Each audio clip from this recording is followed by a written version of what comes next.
મિત્રો જય સિયારામ. ધોરણ 9 વિષય હિન્દી દ્વિતીય ભાષા.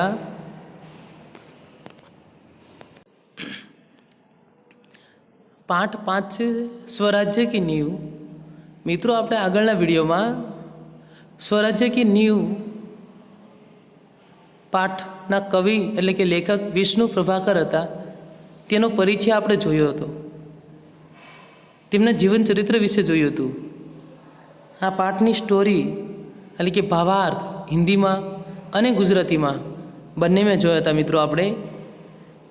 હવે આપણે આજે પાઠ ચલાવશું. ચાલો પાઠને આપણે જોઈએ. તો તેમાં મુખ્ય પાત્રો જોઈએ તો લક્ષ્મીબાઈ છે, મુદર, તાત્યા, જોહી, રઘુનાથ રાવ, સેનાનાયક, આ બધા જ તે આ પાઠના પાત્રો છે મિત્રો. शुरू करिए આપણે तो रंगमंच पर युद्ध भूमि का दृश्य अंकित किया जा सकता है. कैंप कहीं पास ही लगा हुआ है. महारानी लक्ष्मीबाई के तंबू का एक भाग दिखाई देता है. पर्दा उठने पर महारानी लक्ष्मीबाई अपनी सखी जूही के साथ उत्तेजित अवस्था में मंच पर प्रवेश करती है. दोनों लाल कुर्ते के सैनिकों की वेशभूषा में है. इसी तरह जूही और महारानी लक्ष्मीबाई का प्रवेश होता है. बोलती है लक्ष्मीबाई, मेरे देखते देखते क्या से क्या हो गया जूही. झांसी, कालपी, ग्वालियर कहाँ गई, परंतु मंजिल है कि पास आकर भी हर बार दूर चली जाती है. स्वराज्य को आते हुए देखती हूँ, परंतु दूसरे की क्षण मार्ग में ही हिमालय अट जाता है. उसे पास करती हूँ तो महासागर की डरावनी लहरें थपेड़े मारने लगती है. उनसे झुंझती हूँ तो नाविक सो जाते हैं. देखो जूही, उधर क्षितिज पर देखो कैसी लपलपाती हुई लपेटें उठ रही है. सारा आकाश धूम घुटाओं से साया हुआ है.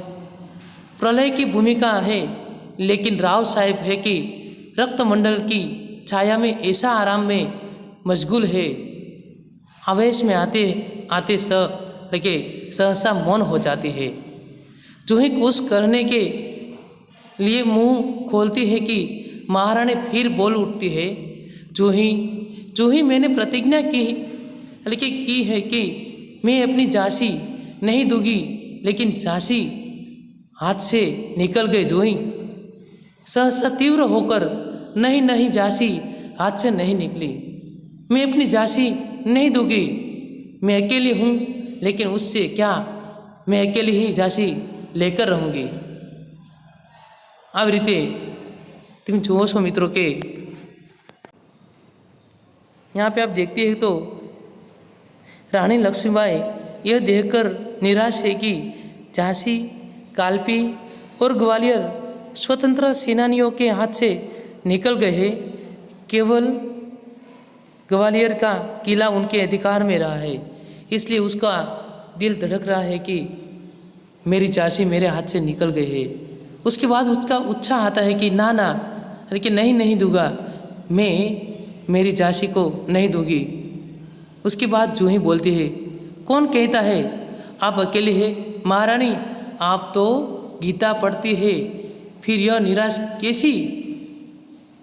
जूही झांसी की रानी को उत्साह देती है और उसको गीता की याद दिलाती है. लक्ष्मीबाई बोले छे, मैं निराश नहीं हूँ. मैं जानती हूँ कि मैं झांसी लेकर रहूँगी, लेकिन क्या तुम नहीं जानती कि उस दिन बाबा गंगादास ने मुझसे क्या कहा था. जब तक हमारे समाज में छुआछूत और उच्च नीच का भेद नहीं मिट जाता, जब तक हम विलास प्रियता को छोड़कर जन सेवा नहीं बन जाता, तब तक स्वराज्य नहीं मिल सकता. वह मिल सकता है केवल सेवा, तपस्या और बलिदान से। यहाँ पे लक्ष्मीबाई बाबा गंगादास का विचार को याद करती है और कहती है कि बाबा गंगादास ने कहा था कि जब तक समाज में ऐसे दूषणों को दूर नहीं करते तब तक स्वराज्य प्राप्त के वो ध्येय है उसको नहीं प्राप्त कर सकते, क्योंकि सेवा, तपस्या और बलिदान से ही स्वराज्य की नींव रखी जाती है। जूही बोलती है, लेकिन महारानी उन्हें यह भी तो कहा था कि स्वराज्य प्राप्त से बढ़कर है स्वराज्य की स्थापना के लिए भूमि तैयार करना, स्वराज्य की नींव का पत्थर बनना। सफलता और असफलता से देव के हाथ में है, लेकिन नींव के पत्थर बनने से हमें कौन रोक सकता है? वह हमारा अधिकार है। यहाँ पे आप देख रहे हो कि महारानी लक्ष्मीबाई को जूही अच्छी तरह साथ और सहकार देती है, बार बार उत्साह देती है। लक्ष्मी बोलती है कि मुस्कुराकर, शाबाश मेरी कर्नल, तुम लोगों से मुझे यही आशा है। जिस स्वराज्य की नींव तुम जैसी नारियां बनने जा रही है वह निश्चय ही महान होगा। मुझे इस बात की चिंता नहीं है कि वह मेरे जीवन काल में आता है या नहीं आता, लेकिन मुझे इस बात का दुख अवश्य है कि हमारे पास शक्ति है फिर भी हम दुर्बल है। हमारे पास तात्या जैसे सेनापति है फिर भी हमारी सेना में अनुशासन नहीं है। हमारे पास ग्वालियर का किला है फिर भी हम कुछ नहीं कर पा रहे हैं। क्यों जानती हो क्यों? यहाँ रानी लक्ष्मीबाई जूही से कहते हैं कि रानी को दुख इस बात का है कि उनकी सेना के बड़े योद्धा जो राव साहेब है, बांदा है, रघुनाथ है, सब लोग आदि विलाप में डूबे हुए हैं और उसके पास शक्ति है फिर भी वे दुर्बल है। तात्या जैसे सेनापति होते हुए भी सेना में अनुशासन नहीं है। युद्ध की ठोस तैयारी न कर वे ब्रह्मभोज में लगे हुए हैं। उनके लिए श्रीखंड और लड्डू तैयार किया जा रहा है। ग्वालियर जैसी दृढ़ किला उनके हाथ में है फिर भी कुछ नहीं कर पाए, उसका दुख है मुझे। उसके बाद जूही कहती है, जानती हो महारानी, हम विलासिता में डूब गए हैं। तभी मुस्कुराती हुई मुदर वहाँ प्रवेश करती है। मुदर बोलती है, कौन कहता है कि हम विलासिता में डूब गए हैं? विलासिता में डूबे हैं राव साहेब, बांदा के नवाब, सेनापति तात्या आदि लोग वो विलास में डूबे हुए हैं, हम नहीं। जूही बोलती है सहसा, नहीं मुदर, सेनापति नहीं। मुदर बोलती है, मुस्कुराती है, ओह समझी, तुम तो उनका पक्ष लोगी। मुदर कहती है कि तुमको उसका पक्ष लोगी। जूही बोलती है दृढ़ स्वर में, मैं उनका पक्ष नहीं लेती, लेकिन जो तथ्य है उसको छिपाया नहीं जा सकता। सरदार तात्या राव साहब को अपने तन मन का स्वामी मानते हैं। झांसी की रानी के पास अच्छे योद्धा था,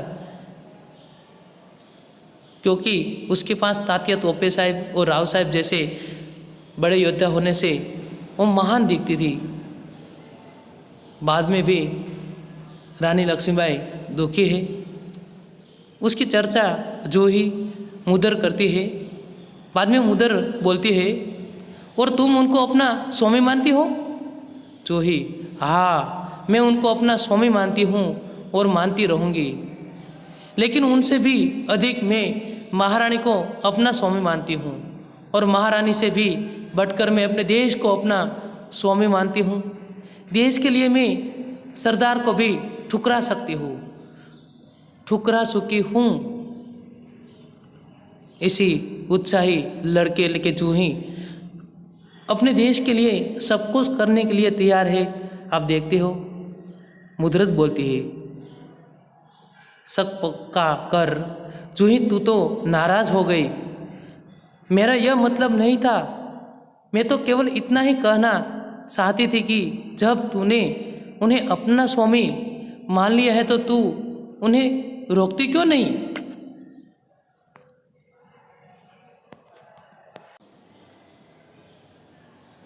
लेकिन मुद्रत कैसे कि तू जो अपना स्वामी मानती है तो तू उन्हें रोकती क्यों नहीं है। इस तरह जूही और मुद्रत में बात होती है। उसके बाद लक्ष्मीबा बोलती है कि जूही ने उन्हें रोका ही। मुदर, मैं जानती हूँ जब राव साहब के कहने पर तात्या इसे नाचने के लिए बुलाने को आते थे तो उसने उनको बुरी तरह धुतकार दिया था। लक्ष्मीबाई ने कहा है कि जूही मुद्रत सत्य है, लेकिन हाचू बोले से कि जब तात्या ने उसको बुलाया था तब उसने ठुकरा दिया था उसकी बोली को। जूही बोलती है, हाँ रानी, मैं स्वराज्य के लिए नाच सकती हूँ, बराबर नाचती रही हूँ, परंतु विलासिता में डूबने के लिए अपने कला को किसी के गले की फांसी नहीं बन सकती हूँ। जो मुझको ऐसा करने के लिए कहते हैं उनको मैं ठोकर ही मार सकती हूँ। जो ही देश के लिए कुछ भी करते हैं, कुछ भी करने के लिए तैयार है, पर अपने देश के लिए। उसके बाद लक्ष्मी बोलती है, दीर्घ निश्वास लेकर ठोकर ही तो नहीं मार सकती जो ही। यदि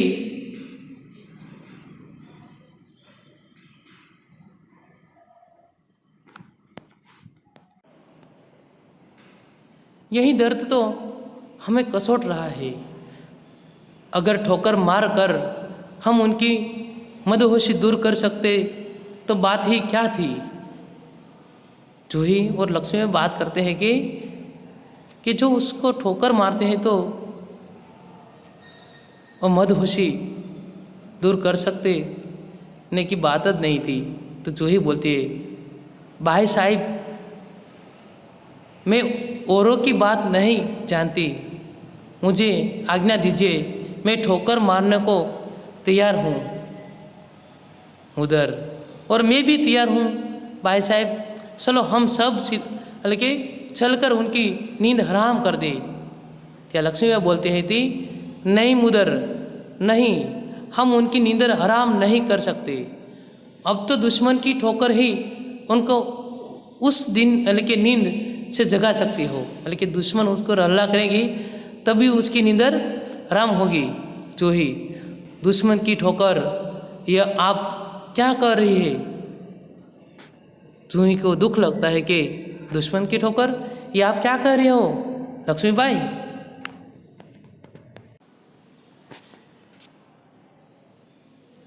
लक्ष्मी बोलती है, हाँ जूही, दोस्त की ठोकर अविश्वास की खाई को और भी जोड़ा कर देती है।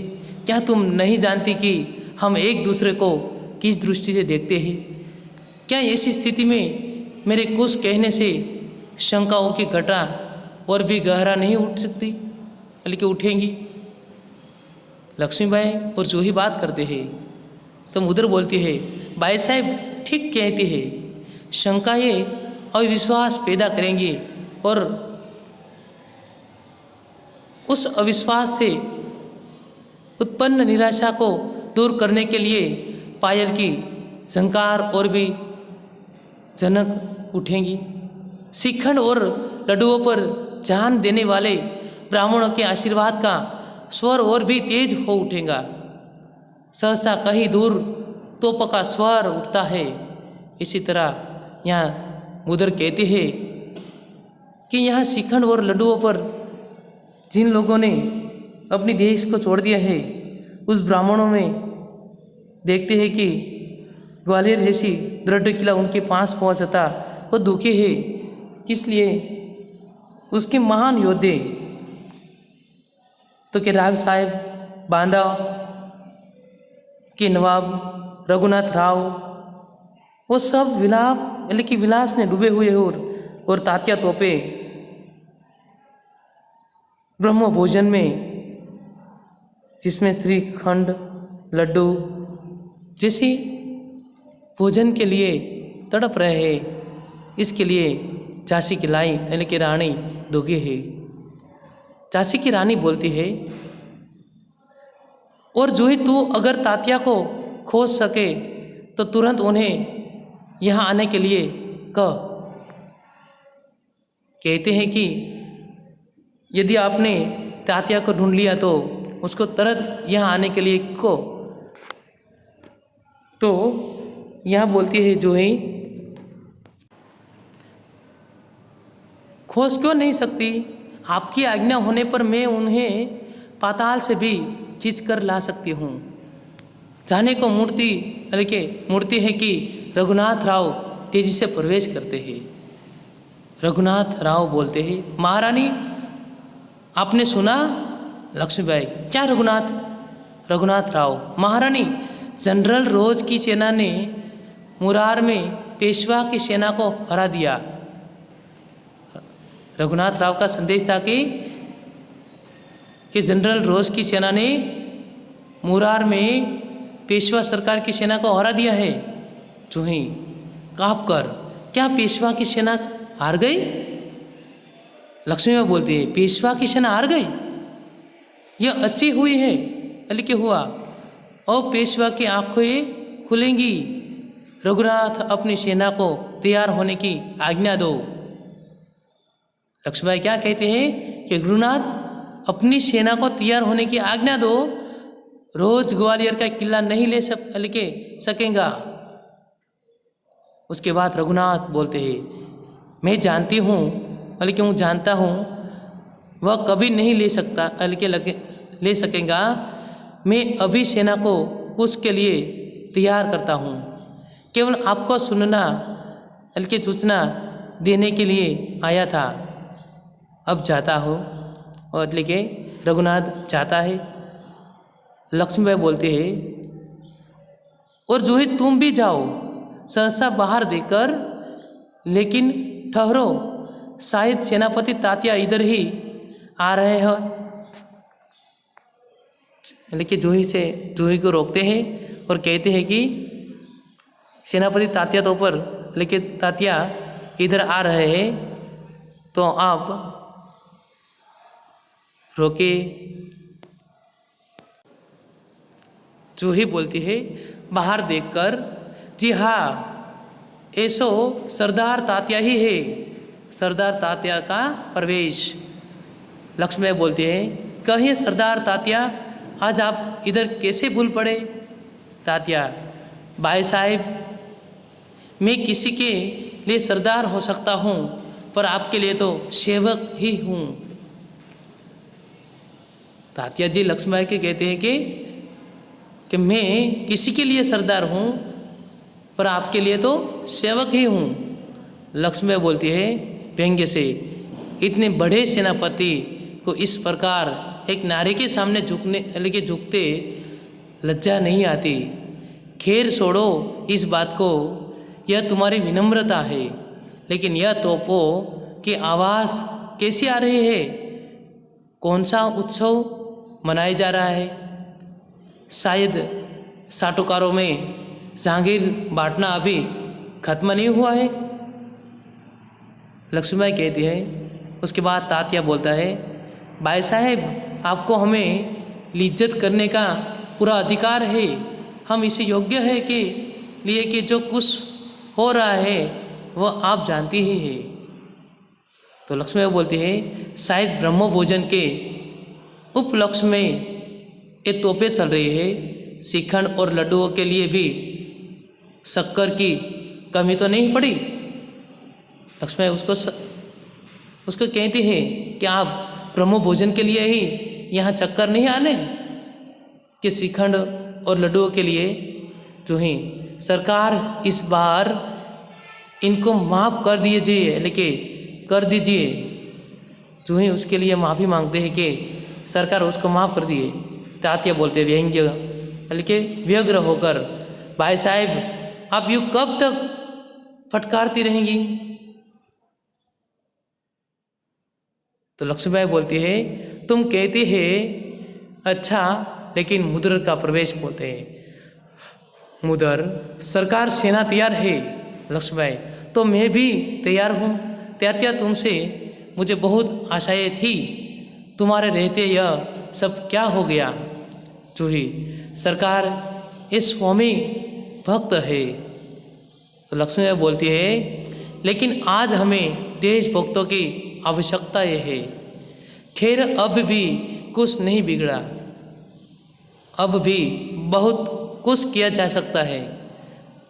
तात्या बोलते हैं, इसलिए तो आया हूँ भाई साहब, आप जो कहेंगी वही करूँगा, जो योजना बनाइए उसी पर चलूँगा। लक्ष्मीबाई बोलती है, तो जाओ तलवार संभालो, नुपुरों की झंकार के स्थान पर तोपों का गर्जना होने दो। भूल जाओ राग रंग, याद रखो हमें स्वराज लेना है, हमें रणभूमि में मौत से लेके जूझना है। तात्या बोलता है, महारानी आपकी जय हो, मैं युद्ध के लिए तैयार होकर आया हूँ। लक्ष्मीबाई, जानती हूँ, लेकिन सेनापति इस बार यह याद रखना कि यदि दुर्भाग्य से विजय न मिल सकी तो तुम्हें सेना और सामग्री दोनों को दुश्मन के घेरे से निकाल कर ले जाना है। लक्ष्मीबाई कहते हैं कि यदि सेनापति विजय न मिला बल्कि मिल सकी तो तुम्हें सेना और सामग्री दोनों को दुश्मन के घेरे से निकाल कर ले जाना हमारा अधिकार है। तात्या, ऐसा ही होगा। लक्ष्मीबाई, तात्या, मेरा मन कहता है कि यह मेरे जीवन का अंतिम युद्ध है। जीत हो या हार, मुझे किसी भी बात की चिंता नहीं है। चिंता केवल इस बात की है, हमारा वीरता कलंकित न होने पाए। लक्ष्मीबाई की इच्छा थी कि मेरी वीरता कलंकित ना हो। तात्या बोलते हैं, भाई साहब, वीरता आपको पाकर धन्य है।